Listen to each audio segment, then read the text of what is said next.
make sure you know that that's working, you can just grab this and come set it up here. So maybe you're going to talk about this, but do you just press play on here? Or is it right? Yeah. So what they'll do is they'll come in and kind of settle down, and usually by 5:30 the chair will look over to make sure everything's good to go. And then you just hit the red record button, and it just goes the whole time. And then this, I should know how to say these sometimes because they're kind of tricky. But this, And we might have left some instructions. probably, she was the only one to be showing this. But that, as well as whatever study session is happening, those are both recorded. Although they don't have to record the study session or dinner, or just kind of just dinner. It doesn't have to be recorded unless there's a quorum present. And the planning commission, that's for board of adjustment, it's 3. And if you're doing head counts for a meal, and the quorums are really important because if we had less than 4 people who said they could come tonight, we would cancel the meeting. Because the quorum is just how many they have to make a motion. And yeah, and we, Board of Adjustment especially, we've had to cancel because we don't have a quorum. That's, yeah, it's only 3, and it's really too bad because that makes people very unhappy. Their item has to be getting up. Yeah, so that's not good. This box just has a bunch of stuff in it. Here's these down here. This is a copy of the Planning Commission bylaws. There's scissors and notebooks, envelopes, and pens. Most of this stuff you'll never need. Band-aids, those will actually come in handy. Business cards for everyone. Batteries for the laser pens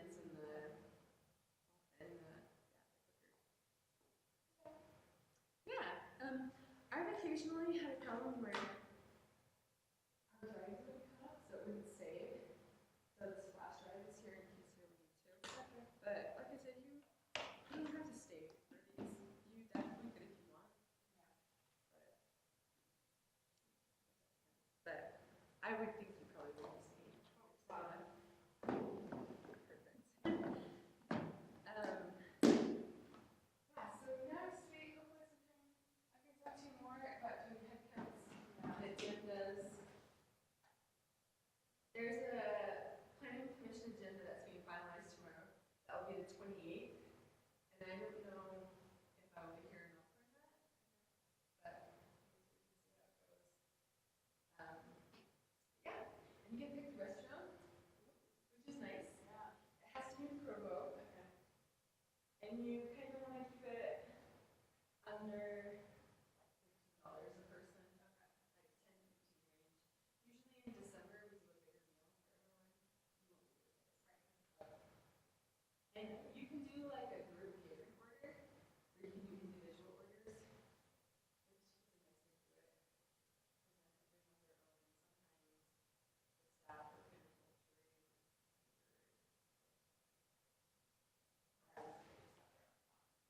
yeah, that's nice. And especially sometimes the members of the public are always allowed to come to the study session or the pre-dinner, pre-lunch, whatever it is. They can come to that.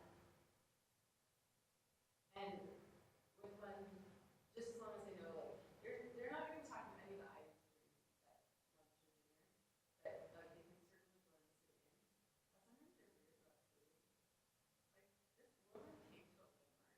It was designer food last year, and she came in and there were boxed milk that had everyone's name on them. And she's like, "Oh, so are they the ones with names for specific people?" There's no lunch room here. They're just for the staff. That's the way I catch their views on it. Right? That's super pretty obvious. weird. Like, that is not for you. But one other thing you want to set up once you get this working is they have a timer. We do a timer on public comment. Neighborhood chairs get 5 minutes, and then just the regular public gets 3 minutes. So I have this.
All right, I will call to order the Planning Commission hearing for Wednesday, March 14th, 2018.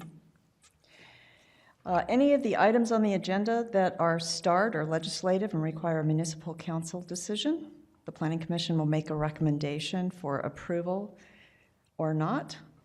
Non-start items are administrative, and Planning Commission makes the decision to approve, continue, or disapprove.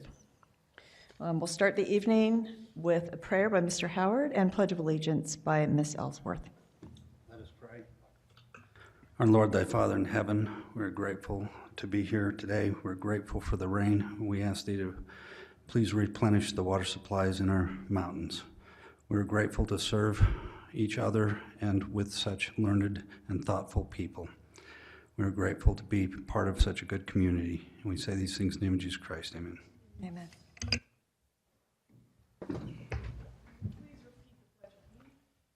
I pledge allegiance to the flag of the United States of America and to the republic for which it stands, one nation, under God, indivisible, with liberty and justice for all.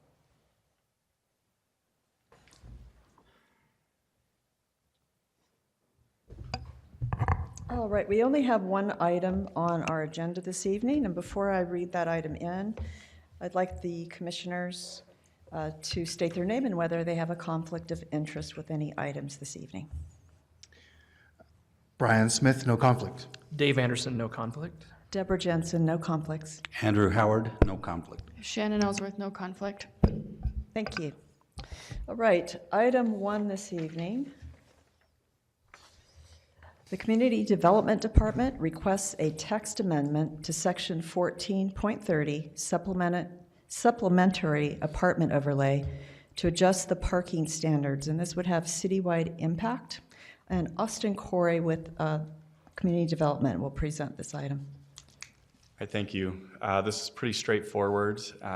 Currently in the city, there's two different overlays that speak somewhat similarly, the S overlay and the A overlay. Both of them deal with accessory apartments. There's really only one distinction between the two. The S overlay, the supplementary apartment, which is the section being discussed, allows 4 unrelated individuals to occupy that accessory apartment. The A overlay allows only 2. As part of that, the language for both of them are so very similar, even the parking standards are similar. The S overlay only applies to a couple areas right adjacent to BYU, just to the east and just to the north, as you can see in this map here. The proposal is simply to adjust the parking standards to reflect the fact that there's a higher occupancy in the S overlay. Any questions? Any questions for Mr. Corey? I'm not sure I know what to ask. I just have one question, and that concerns, evidently, if someone has an existing unit right now in the S area, then they're not currently under these new, what would be new parking standards. My understanding is that annually those agreements to have an accessory unit are renewed. Is that correct with the city? The rental dwelling license, yes. Right. So as those licenses come up for renewal, would those renewals require changes to the parking? No, probably what would come into play more often is when they first establish an accessory apartment, they have to get an accessory dwelling permit. Okay. And those would be the permits we would tie it to, not necessarily the rental dwelling license. So Gotcha. anybody coming in for a new accessory dwelling that happens to be in the S overlay, that's where these would apply. Anything else would have non-conforming rights. Okay, thank you. These are very small pieces of land up here, is that right? That's what I'm looking at? Yeah, this is kind of the lower half of the tree streets. This is the BYU campus, obviously, and then this is basically the Pleasant View neighborhood. With this having citywide You mean citywide, but just to those spots? What does that mean? Well, it's a citywide impact because it changes the zoning code. So if this zone or if this overlay were to be applied anywhere else in the city, it would still apply. It just so happens these are the only places where this zoning overlay currently exists. Okay. So really, Any other questions for Mr. Corey?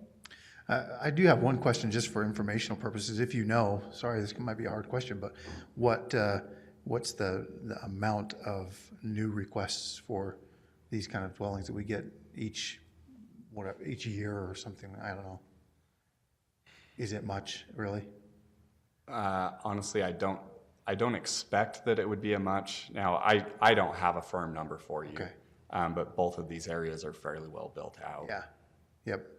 That was kind of where I was going, is this, yeah, thanks.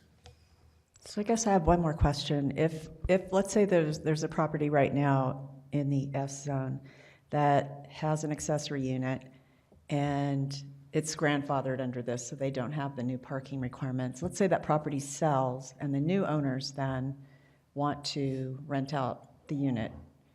At that time, does it trigger a change to the parking requirements? Not necessarily. Okay. So it's only when they initially apply. Right. The only thing that would trigger it is if there were some sort of change that required them to update that initial permit that authorized the accessory dwelling. Thank you. Right. Or in instances where they're asking for a conditional use permit, or if they're asking for substantial revisions to the home and they're moving the accessory apartment to a different place. You know, we allow it to be in the basement, but we also allow it to be on top of a garage, an attached garage. You know, maybe they have one in the basement and they repurpose that for the home and they build a new accessory apartment above an attached garage. At that time, they would have to pull a permit and come into compliance. So. Thank you. Mr. Smith, did you have a question? No? Any other questions? Okay, I do not see any neighborhood chairs here this evening, nor any members of the public. So I'll turn it to the commissioners for discussion, a motion, and this will be a recommendation to City Council.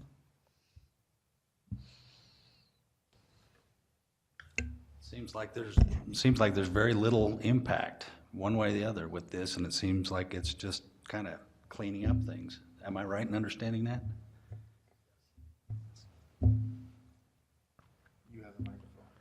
I'd move that we recommend approval of item 1 to the Provo City Council as presented.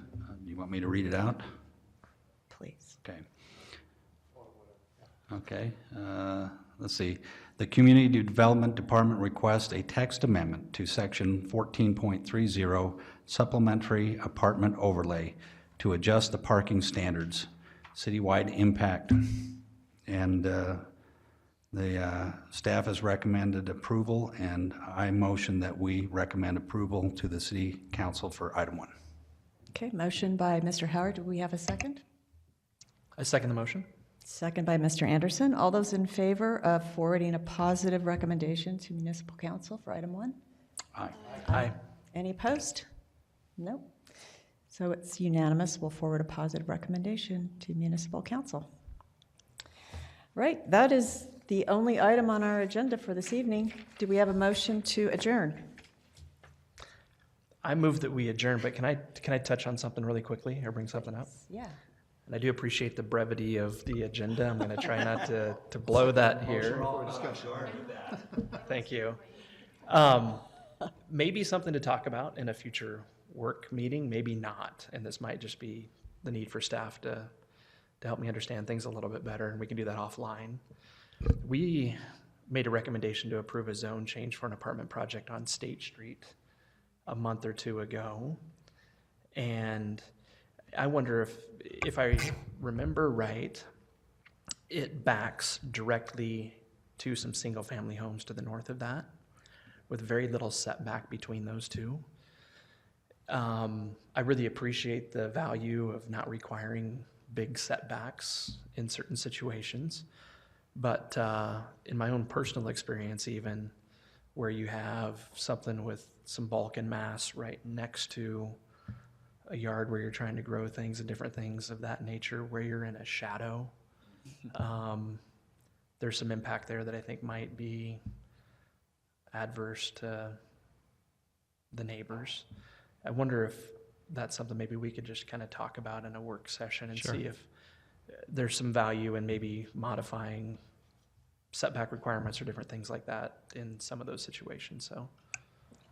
And that even happens in single-family residential neighborhoods as infill occurs. You know, you see what's traditionally a one-story neighborhood, and then larger scale homes are placed in with the same setbacks, and oftentimes, depending And on that's- the location, you know, that can affect definitely the amount of sunshine And that's my personal experience, which isn't nearly mine as well. as harsh maybe as it might be with a much bigger, massive kind of a structure.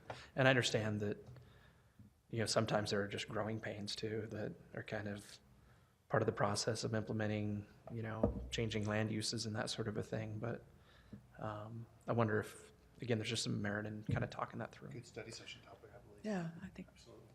Just as a point of clarity, I'd be curious to know if the direction is primarily concerns about solar analysis, or if it's more, if there's things like aesthetic qualities or privacy issues or things like that. Are those all encompassing, or is the primary focus on solar analysis? I think it's everything, really, I do too. potentially. It's Just really curious it's a scale issue more than, you know, how a change in scale affects the existing context. So if you have something 3 stories next to something 1 story, then that has obvious impacts, whether it's multifamily or single family or commercial. And again, I know sometimes you're going to end up maybe with some eyes in your backyard that you didn't have before and different things like that. But maybe sometimes there's some value in trying to limit that too, so. Good point. That's it for me, so. I call the question. Adjourned? Or you have a question? No, I'm just going to say, let's vote on it. Aye. Yeah, aye. Aye. So be it.